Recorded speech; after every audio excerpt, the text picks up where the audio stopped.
True crime today. This is the ongoing story of a small Idaho town and its residents, a tightly knit community that hasn't seen a murder since 2015, an environment where one thought they could feel safe and secure, until a quadruple homicide stole the lives of 4 young souls on a mid-November evening, leaving far more questions than answers. Where will the investigation lead, and how do we get there? This is the University of Idaho Murders podcast. 4 killed, for what? I'm Tony Bruschi. Thanks for joining us. Be sure to press subscribe wherever you download podcasts so you don't miss any breaking updates or discussions on this case as we have them. Scott Roeder continuing to join us in the conversation today. Evidence specialist from Evidence Room, LLC. Let's talk about the investigation a little bit and the sheer amount of FBI agents that were assigned to this case. I'm not criticizing this by any means, so I don't want to come off that way. But 42 FBI agents, is that typical of an investigation like this? I know off the air you had mentioned the John Bonet case, and we're talking a case that is roughly almost 30 years old, only had 2 agents on it. So we are talking a very different place in time. But today, is that typical of that many resources going to an investigation like this? It's extremely rare. I was trying to research how many FBI agents were involved in the Sandy Hook elementary school shooting disaster, and the most I got on that was 25. But then again, that killer was quickly found and whatnot, and there was a long period of time on this case from the time the crime happened until the arrest was effectuated, 2.5, 3 months, I think. And then there's a lot of social media, Instagram, Snapchat, all the WhatsApps and the text messaging and the Uber apps and the digital technology and all of that stuff.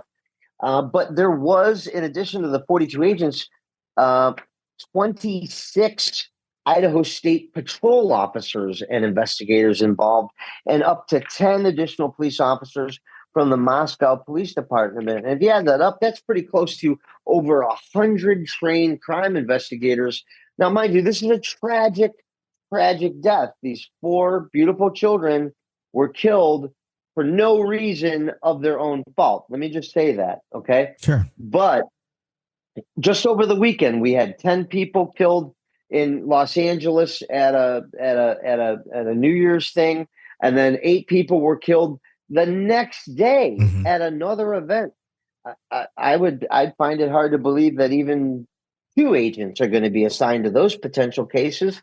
So I guess I have a question more than I have an answer for you, Tony, and that is, other than the absolute tragedy of 4 dead human beings, what makes this case so different that 42 FBI agents were involved versus, not even a percentage of that on other multiple homicide involved cases? I don't have an answer for you. I just think that it's interesting, and I can't propose an answer why. I just think it's notable. Would it be something to the effect of, because they had been tailing him for so long, that you would need different agents in different states, across the country, literally, to continue to tail him? Or since it is federal and FBI, would it be just that same group that continues to follow? Or would you be reaching out to different divisions in different areas? Well, that's an interesting question, because to say that we had FBI agents in every state that he was leaving as he was on the run, as it were, I don't know if I buy that as a theory, just simply because, the FBI doesn't patrol the highway. That's State Highway Patrol. And if you have an APB out on a Bryan Kohberger in a white Elantra, and as evidenced by the footage that came out, they knew who he was, and they stopped him twice within several miles to get a temperature of him. And they knew that he was in his dad's house because they were flying an airplane above his house for 24 hours prior to going in and arresting him. But that's not what the FBI does, right? The FBI interviews people and things like that. But my understanding is the FBI did not conduct one face-to-face interview with anyone in the investigation of this case. Now, that's not verifiable, but they were simply in a support capacity, which to me says they were scouring social media. And I don't know if you need 42 people to scour social media, but, I don't know. I just think it answers questions. And I'll be interested to see if they call any FBI agents in the criminal trial of this case to give offer and testimony. I'd be interested to just understand what that is. And I'm not saying anything negative or they shouldn't have done that because I don't know. I just don't know. It's more so, it just seems odd that there's that many. Maybe there is a very logical explanation for that we just don't know. Another thing that I know has been floated since day one, and it's been shot down quite a bit, but there's been some interesting notes about it, is the possibility of, was there a second suspect? Kohberger initially said, did they catch any, or did they arrest anybody else, apparently, when he was initially taken into custody? The other places where that did raise some eyebrows were in some of the affidavits that have been released. But from everyone I've talked to, former FBI agents and all of that, they told me that it seemed to be mainly boilerplate language of, we're going to throw everything, against the wall and see what sticks in case there would happen to be at some point. What is your thoughts on that? I don't know. That doesn't sound like boilerplate language to me, Tony. The affidavit had, some parts where they backed off of naming certain people involved in the investigation because there could be a threat to the safety of police officers or the public. I think that is a special circumstance. I don't know what the special circumstance is, but one of the things that are possible, if we're going to speculate a little bit about why some secrecy, and possibly it goes into why is there so many FBI agents, is it possible that there was some sort of unrelated collateral criminal investigation that intersected with this particular quadruple murder? And that would tell you why certain things are being sourced anonymously. That would explain why there's over 100 professional crime officers involved on the case.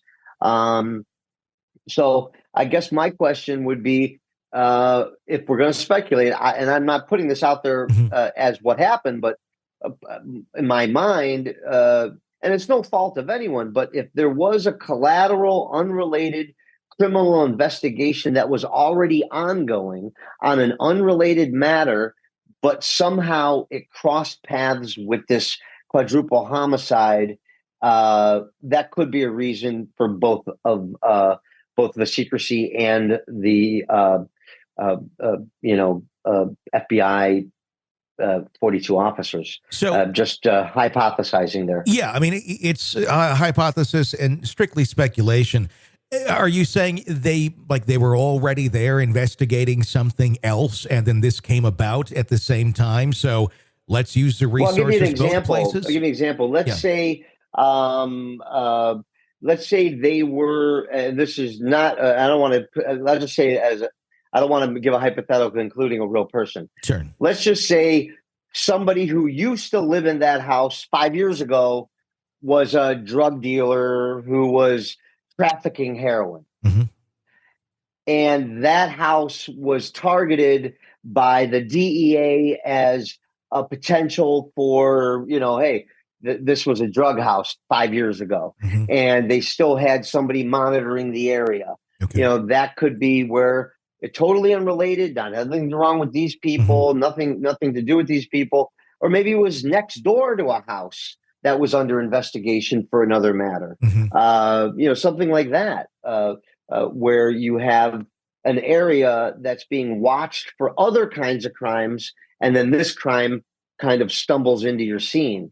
So I've seen that happen before where, say, for example, you have, the CIA was investigating terrorism, and they would come across the FBI that was using their suspect as a confidential informant, and then the CIA and the FBI are stepping on each other's toes. That happens all the time. That also happens with DEA and state police. That happens with FBI and highway patrol, where the FBI might be looking for human trafficking, where the DEA is looking for drugs, and they don't know, but they're investigating the similar area for different reasons unrelated to each other. So that's a potential of why that could explode out like that. But that's purely speculation, and I don't know if that adds to the conversation, but we're trying to hypothesize a little bit. That's just a hypothesis out there, just for to chew on. But Sure. I don't think Yeah, I mean, none of that is reporting or facts or anything like that. We're just simply having a conversation regarding what's out there. One other thing, and I don't like to hypothesize too much, but since we are on it, is something that has been coming up quite a bit. We're looking at an area that has not had homicides or shootings or anything of that nature really for many years.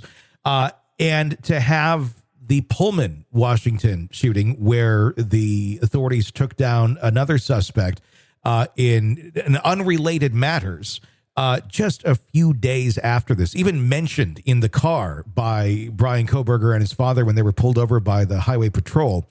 Mm-hmm. It just seems a little odd that you have two of these sort of, very high profile gun violence related things happening back to back, but not seemingly to be related crime wise or anything to do with one another. Do you have any thoughts on that? Or is that really truly just something that is speculation and just happens to be a coincidence? Well, if you will allow me to be a little bit esoteric in my answer, Tony, I would love to answer that question, because I think it's a very interesting societal phenomenon. When you have, and now mind you, this is just my personal opinion. When you have low vibrational events happening around you, they are contagious. Low vibration breeds low vibration. Love breeds love. They did an experiment one time in Washington, D.C., where they sent 500 yoga teachers to meditate in front of the White House for 30 days. This was a couple of years ago. Mm-hmm. During the time those people were meditating, crime in Washington, D.C. went down 50%. Love breeds love. Violence breeds violence. You can almost taste it in the air. It happens to me at times too. When I'm dealing with cases, I'll get an officer-involved shooting case that I'm working on, and then all of a sudden I get 5 officer-involved shooting cases back to back to back to back to back every other day. I'll get an edged weapon case. I'll get 3 edged weapon cases in a row. I think that's why we have to be careful when we talk in the public arena to not over sensationalize things or talk about it in a way that's not constructive. And that's why I like your show, because you have class, you have dignity, you talk about it. I can tell you have love in your voice. That's why I like coming on your show. But then you look at people, and I don't typically like to name names, but you look at ghouls and vampires like Nancy Grace, who set up a picnic table outside of a murder scene and yell into the camera. That is low vibration energy, and that's just going to breed bad times for people. And we should not do that stuff. I think talking about it and understanding human nature, understanding law, understanding science, having intelligent conversations, I think is a very helpful thing to do. But when they go to the level of like Nancy Grace and being vampirish and ghoulish and macabre and setting up a TV studio outside of a murder scene, or Anderson Cooper putting a microphone in the face of a kid, of a school shooting victim who just saw it. I mean, that's just opportunistic stuff that breeds more of the same stuff. So I guess my answer to your question is, bad deeds breed bad deeds, and it's up to you and me and everybody out there in the listening audience to love a stranger, hug a stranger, do a good deed for somebody, because that's going to come back to you times 10, as the Lord is my witness. That's how I feel about it, Tony. Scott Roeder, evidence specialist from Evidence Room, LLC. Thank you so much for joining us and sharing your insights into this case as we continue to divulge deeper and deeper into it as we seek answers in this very disturbing case. Be sure to press subscribe wherever you download podcasts so you don't miss any episodes of the program. And you can get commercial-free episodes if you'd like through Apple Podcasts. That experience is there for you if you would like on our channel.